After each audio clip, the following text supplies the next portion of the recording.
কোরআন শরীফের দাম হতো 350-400 টাকা।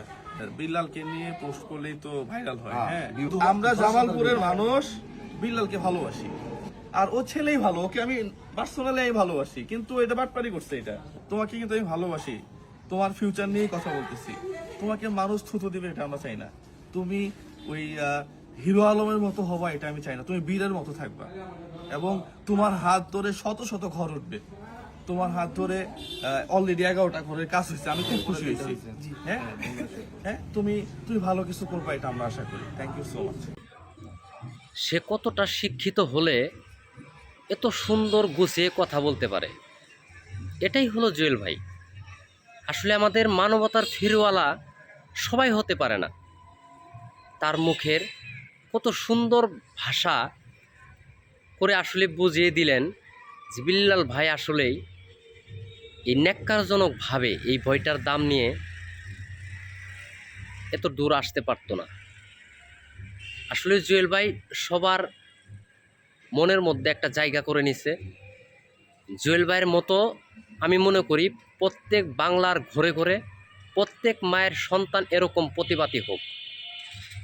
আমরা কিসের জন্য একটা বই 1000 টাকা দিয়ে কিনব? আবার সে বলে কিনা লিচু পাতা দিয়ে বলবে এই লিচু পাতার দাম 1000 টাকা। আবার সেও এটাও নাকি বলে যে সে আরেকটা বই তৈরি করতেছে, সেটার দাম 30,000 টাকা হবে। সি জুয়েল ভাই, আপনাকে ধন্যবাদ। আসলেই সবসময় আপনি সত্যটা তুলে ধরেন, এর জন্য আপনাকে আমার অন্তরস্থ থেকে ভালোবাসা অবিরাম। আর আপনাকে আমি সব সময় আমার অন্তর থেকে দোয়া করব আপনি এইভাবে সাধারণ মানুষের পাশে থাকেন আর প্রতিবাদী হন। আমি সব সময় আপনার ভিডিওগুলো এইভাবেই দেখি, আমার মনটা অনেক ভালো লাগে। আর আপনাদের আমাদের ইসলামপুরের, শুধু ইসলামপুরের না, সারা বাংলার আপনি গর্ব। ধন্যবাদ। আমার কথাগুলো আসলেই কয়েকদিন থেকে ভিডিওগুলো দেখতেছি, জুয়েল ভাইয়ের প্রত্যেকটা ভিডিও আমি শুনছি।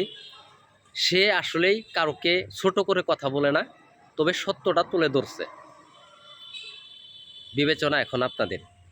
জুয়েল ভাইয়ের প্রতি আমার থাকবে সবসময় হাজারো সালাম।